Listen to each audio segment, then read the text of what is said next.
प्रिय मित्रों, good morning. मैं आज पुनः आपसे आज की प्रातःकालीन बेला में संवाद करने जा रहा हूँ।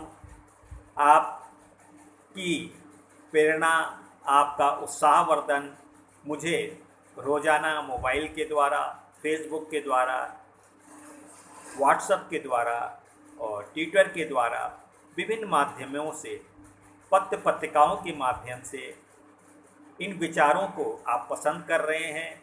इन विचारों को प्रचारित करने में आपका भरपूर सहयोग मिल रहा है।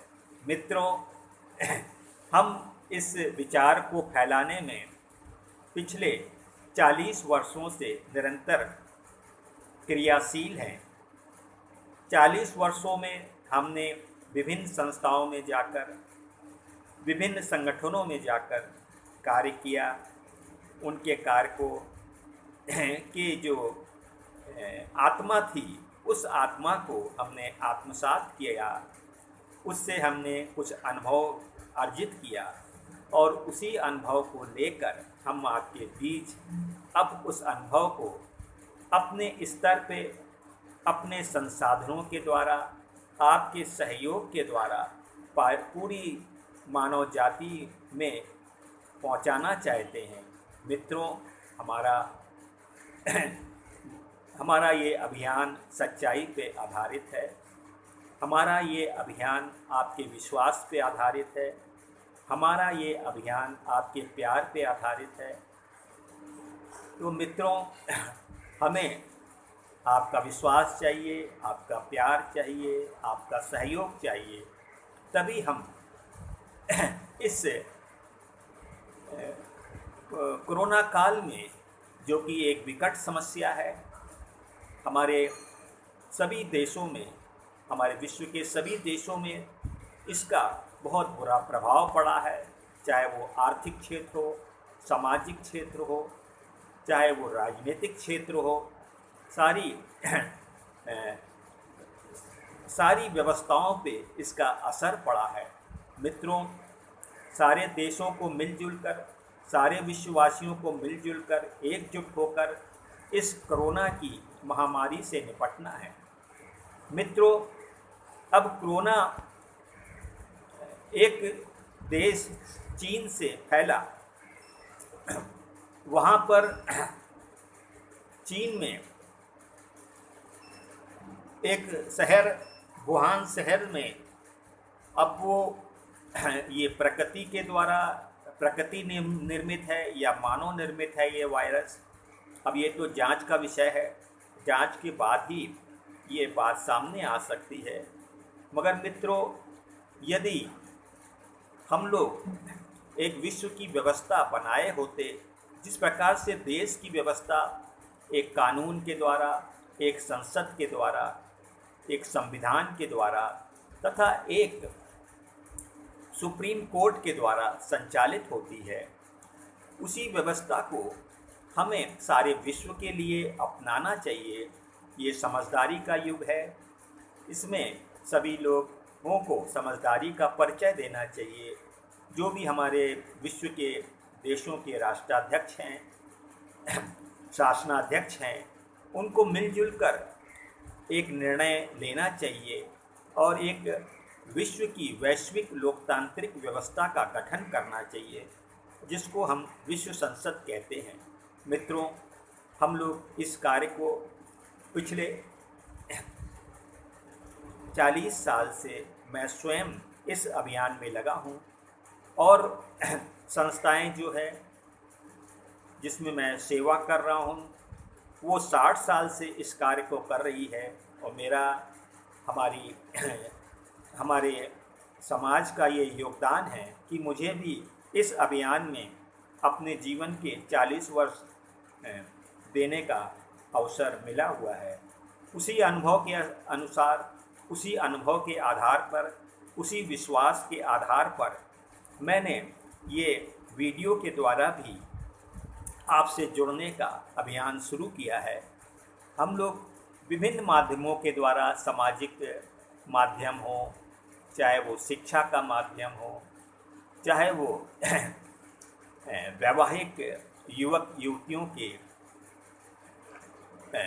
रिश्ते जोड़ने का माध्यम हो, सारे सेवा कार्य के पीछे हमारा उद्देश्य एक ही है कि सारी पृथ्वी पर, सारे विश्व में आध्यात्मिक सभ्यता का गठन करना।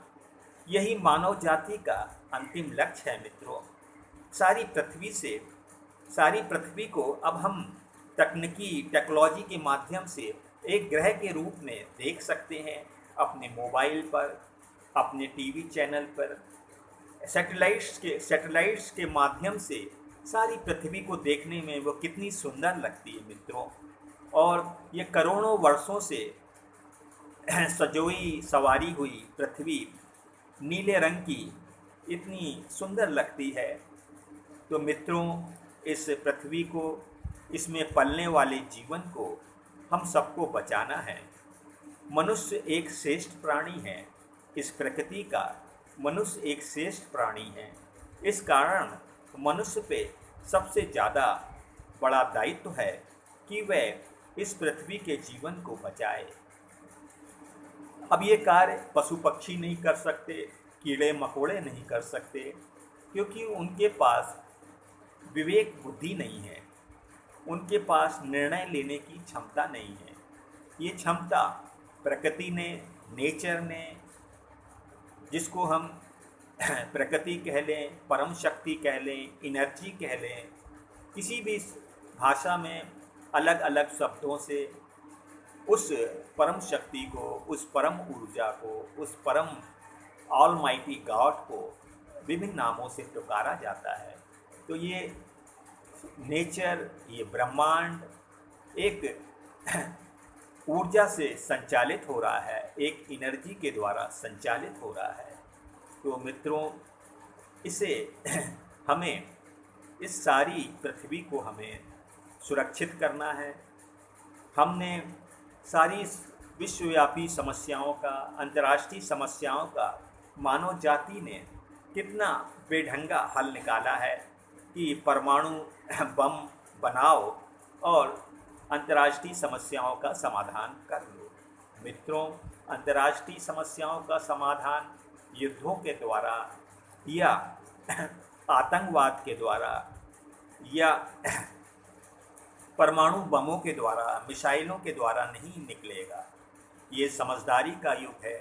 मानव जाति मैच्योरिटी एज में, परिपक्व अवस्था में यात्रा कर रही है। तो हमें ऐसे निर्णय भी लेना है जिसके द्वारा मानव जाति का अस्तित्व बचे। नहीं तो दुनिया के लोगों ने, दुनिया के देशों ने इतने परमाणु हथियार, इतने परमाणु मिसाइलें पृथ्वी के अंदर, पाताल में, अंतरिक्ष में तथा समुद्र में विभिन्न जगहों पर फिट कर दी है। अगर ये चल गई तो पृथ्वी का विनाश सैकड़ों बार किया जा सकता है। तो मित्रों, ये समझदारी का युग है। आइए हम दुनिया में समझदारी की बात करें। मित्रों, मैं एक गडरिया समाज से आया हूँ। तो हमारे अवतारों ने भी समय समय पे आकर मानव जाति को संदेश दिया है कि अब मैं ये हमारा संकल्प होना चाहिए, one day I will change the world. एक दिन दुनिया बदलूंगा मैं, धरती स्वर्ग बनाऊंगा और विश्व शांति का सपना एक दिन सच करके दिखलाऊंगा। ये आपके गडरिया बेटे का संकल्प है और ये संकल्प आपका भी संकल्प बनना चाहिए। ये मैं विश्वास करता हूँ, ये मैं आपसे आशा करता हूँ कि आप भी सारी मानव जाति को बचाने की बात करेंगे। उस मानव जाति में हमारी जाति भी है, हमारा धर्म भी बचेगा, हमारी जाति भी बचेगी, हमारा देश भी बचेगा। तो मित्रों, तो ऐसा सत्य हमें अपनाना है जिससे सारी मानव जाति का भला हो, सारी पृथ्वी सुरक्षित हो, अगर पृथ्वी का जीवन बचेगा तो हमारा देश भी बचेगा, हमारा हमारी जाति भी बचेगी, हमारा धर्म भी बचेगा और हमारा शहर भी बचेगा, हमारा प्रदेश भी बचेगा। मित्रों, मैं एक छोटा सा आपको उदाहरण के द्वारा ये बात बताता हूँ। मान लीजिए जब मैं लखनऊ में रहता हूँ तो मैं कहूँ लखनऊ की जय हो, तो मित्रों ये सत्य है, कोई कानून विरुद्ध नहीं है, संविधान विरुद्ध नहीं है। अगर मैं लखनऊ की जय करता हूँ तो मेरा कोई विरोध नहीं करेगा। मगर ये सत्य जो है 10 वोल्ट का सत्य है। अब यदि मैं उत्तर प्रदेश का वासी हूँ, मैं कह दूँ उत्तर प्रदेश की जय, तो मित्रों ये भी सत्य है कि मैं उत्तर प्रदेश में रहता हूँ और मैं अपने प्रदेश की जय कह रहा हूँ। मगर ये सत्य 20 वोल्ट का सत्य है। अब यदि मैं भारत का निवासी हूँ, भारत का नागरिक हूँ, अगर मैं कहूँ भारत माता की जय, भारत की जय, हिंदुस्तान की जय, तो मित्रों ये भी सत्य है। इससे किसी कानून का उल्लंघन नहीं होता है, किसी संविधान का, किसी धारा का उल्लंघन नहीं होता है। मगर मित्रों यह 50 वोल्ट का सत्य है। अब यदि मैं सीधे सीधे कह दूं जय जगत, जय जगत, तो मित्रों जय जगत के मायने आप समझ रहे होंगे कि सारे विश्व की जय हो। तो जब मैं जय जगत कहता हूँ तो यह 100 वोल्ट का सत्य है। तो अब मैं 10 वोल्ट का सत्य बोलूँ या सीधे सीधे मैं 100 वोल्ट का सत्य बोलूँ, तो समझदारी तो यही कही जाएगी कि मैं 100 वोल्ट का सत्य अपनाऊं जीवन में। अब 100 वोल्ट के सत्य में मेरा देश भी है, मेरे देश की भी जय हो रही है, मेरे प्रदेश की भी जय हो रही है, मेरे ज़िले की भी जय हो रही है, मेरे गांव की भी जय हो रही है, मेरे कस्बे की भी जय हो रही है, मेरे परिवार की भी जय हो रही है। तो मित्रों हमें विश्वव्यापी दृष्टिकोण अपनाना है। हमारी भारतीय संस्कृति का मूल शिक्षा जो है उदार चरिता नाम तु वसुधैव कुटुम्बकम, हमारे भारतीय संसद के द्वार पे भी वसुधैव कुटुम्बकम का ये वाक्य लिखा हुआ है। तो मित्रों ये हमारे ऋषि मुनियों की सोच को अभिव्यक्त करता है वसुधैव कुटुम्बकम, कि लाखों वर्ष पूर्व, हजारों वर्ष पूर्व हमारे ऋषि मुनियों ने ये वसुधैव कुटुम्बकम का विचार हमें दिया था।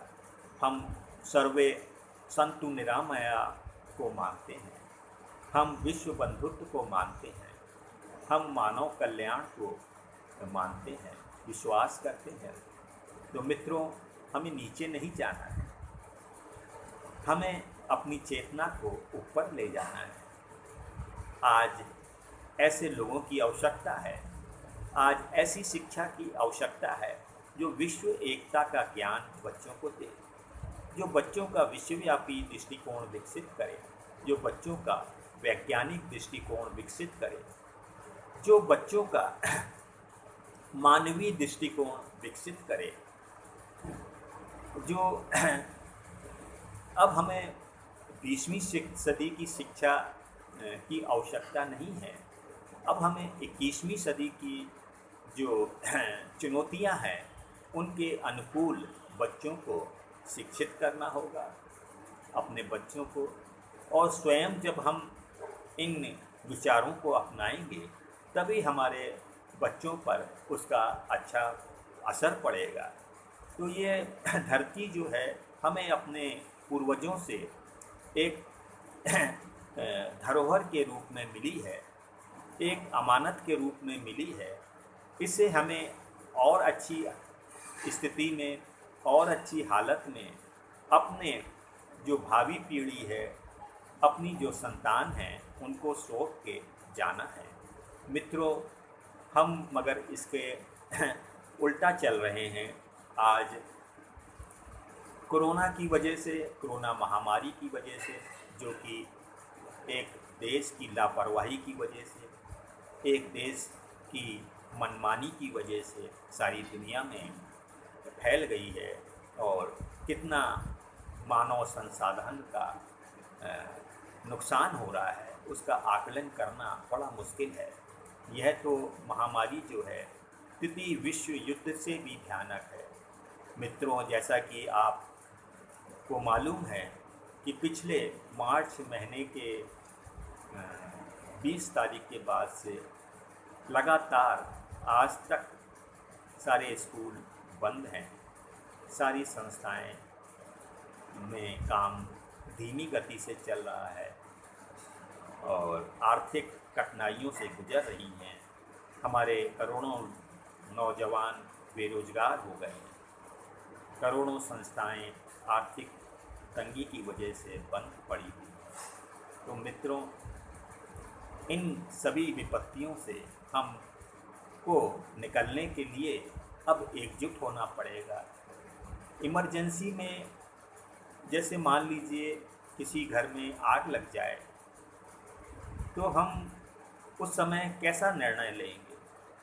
अब किसी को उस समय बाज़ार जाने की तैयारी कर रहा होता है, या कोई अपनी ड्यूटी पे जा रहा होता है, या अपनी दुकान के लिए जा रहा है, या दवाई लेने जा रहा है, मगर घर में अचानक आग लग गई है, तो हम क्या करते हैं कि सब काम छोड़कर आग बुझाने का काम करते हैं। तो मित्रों, इस समय इमरजेंसी में हमें क्या करना चाहिए।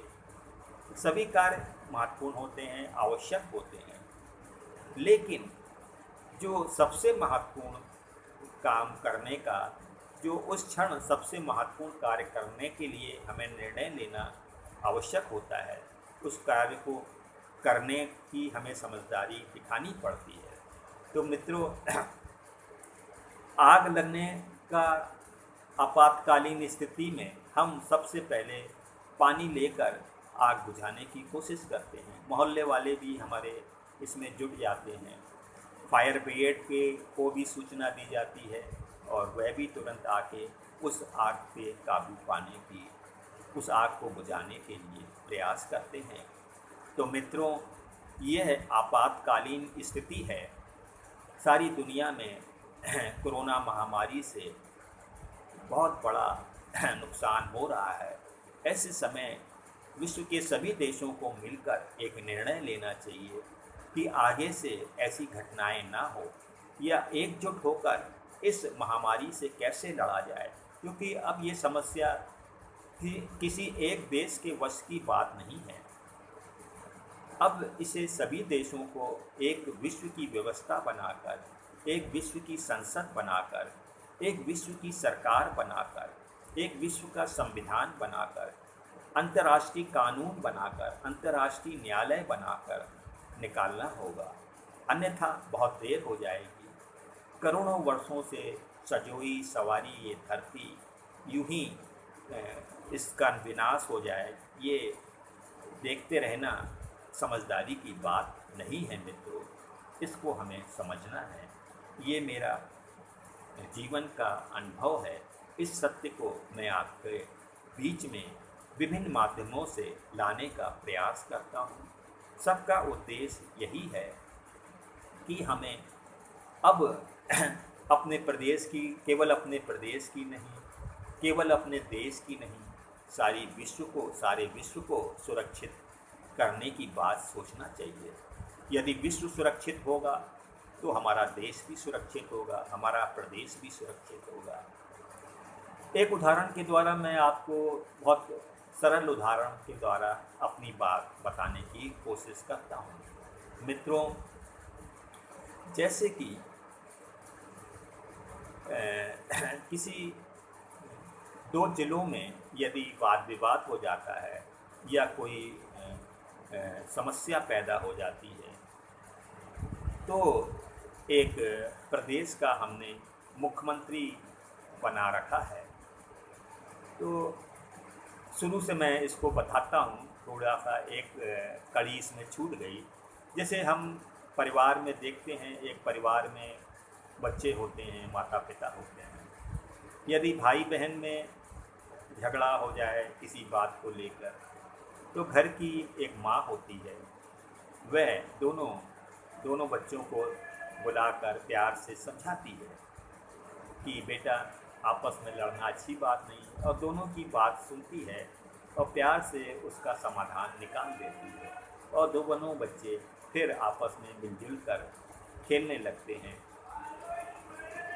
उसी प्रकार से यदि दो जिलों में वाद विवाद हो जाए, तो उसके समाधान के लिए हमने प्रदेश का एक मुख्यमंत्री बना रखा है। तो प्रदेश का मुख्यमंत्री दोनों ज़िले के प्रधान जो होते हैं, जिलाधिकारी होते हैं, उनको बुलाता है और दोनों की बात सुनता है और एक माँ के रूप में उसका समाधान कर देता है।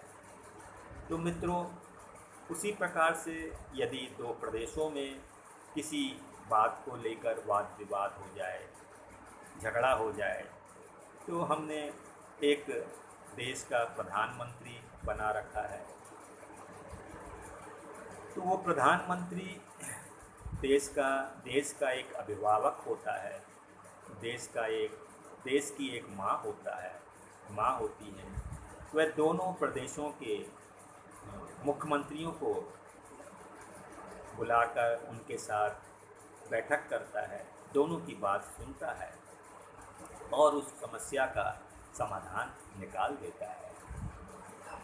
तो मित्रों, अगर दो देशों में लड़ाई हो जाए तो फिर उसमें पंचायत कौन करे, ये एक सोचने की बात है। हमने परिवार स्तर पे एक माँ को बना रखा है, प्रदेश स्तर पे हमने एक मुख्यमंत्री को बैठा रखा है, देश स्तर पे हमने एक प्रधानमंत्री को बैठा रखा है। मगर जब हम दो देशों की बात करते हैं, दो देशों में युद्ध हो जाए, झगड़ा हो जाए, वाद विवाद हो जाए, तो अब उसमें निष्पक्ष दोनं का कैसे समाधान निकले, तो उसके लिए हमने कोई ऐसा संस्था नहीं बनाई। अब एक संयुक्त राष्ट्र संघ संस्था है, मगर वो निष्पक्ष नहीं है, वो एक चंदे की संस्था है। उसके निर्णय जो है प्रभावशाली नहीं है, फोर्सेबल नहीं है, और उसमें 5 वीटो पावर है, जो कि उसको लोकतांत्रिक ढंग से चलाने के लिए बाधा है। क्योंकि लोकतांत्रिक ढंग से सभी को बराबर का अधिकार होता है, मगर जब इसका गठन हुआ संयुक्त राष्ट्र संघ का, तभी 5 शक्तिशाली देशों को वीटो पावर दे दिया गया। तो वो संयुक्त राष्ट्र संघ भी एक निष्पक्ष संस्था नहीं है। तो मित्रों, यदि निष्पक्ष संस्था नहीं है तो हमें बनाना चाहिए, और वह निष्पक्ष संस्था हमें संयुक्त राष्ट्र संघ को शक्ति प्रदान करके विश्व संसद का रूप देना चाहिए। और विश्व संसद बनेगी, विश्व संसद का गठन होगा और वो वोट के द्वारा होगा। अभी हम 2 सरकारें चुनते हैं, राज्य की सरकारें और केंद्र की सरकार, फिर एक डब्बा और रखेंगे हम, और उसके द्वारा हम विश्व की सरकार को चुनेंगे।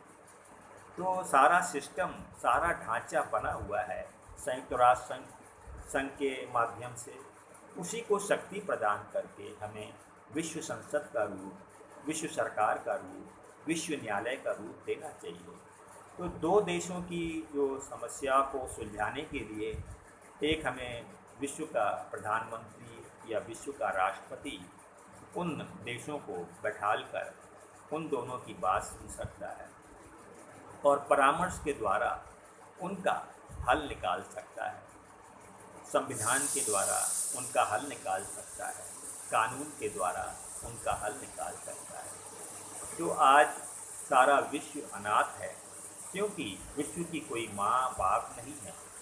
तो आइए हम विश्व के माँ बाप के रूप में विश्व संसद का गठन करें, विश्व सरकार का गठन करें। तो मित्रों, यही मेरा आज का आपके साथ संवाद था।